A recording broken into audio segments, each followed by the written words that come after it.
చదువు వచ్చిన వాళ్ళు వాక్యం చదవండి, కనీసం కొన్ని అధ్యాయాలైనా చదవండి. బైబిల్ తెలుసుకోవాలి, ఏమేమి రాస్తుందో తెలుసుకోవాలని చదవండి బైబిల్. చదువు రానోళ్ళు అయితే సెల్ ఫోన్లో ఈరోజు బైబిల్ మొత్తం చదువుతారు వాళ్ళే. అలాంటి సౌకర్యం వచ్చింది. అలాంటి యాప్ డౌన్లోడ్ చేసుకోండి, ఆన్ చేస్తే చాలు, ఇక బైబిల్ అంతా వాళ్ళే చదువుతూ ఉంటారు. వినొచ్చు హాయిగా.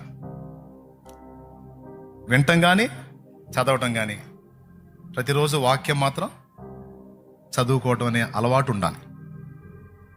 ఫస్ట్ ప్రార్థన చేసుకోండి అని చెప్పాను. రెండవది వాక్య ధ్యానం చేయండి. మూడవది, ఇప్పుడే రక్షణలోకి వచ్చారు కాబట్టి లోకస్తుల సహవాసం ఇప్పట్లో చేయొద్దు. ఆత్మీయులతో కొంచెం బలపడిన దాకా ఆత్మీయులతో తిరగండి. కొంతమందికి ఆవేశం ఎక్కువ, పోయి మా వాళ్ళని కూడా నేను మార్చాలని పరిగెత్తుతారు. వీళ్ళు మార్చడమేమో కానీ వీళ్ళని వాళ్ళు మార్చి పంపిస్తారు. అట్లా చేయొద్దు. కొద్దిగా మీరు బలపడిన దాకా పరిశుద్ధుల సహవాసంలో ఉండండి, ఆత్మీయుల సహవాసంలో ఉండండి.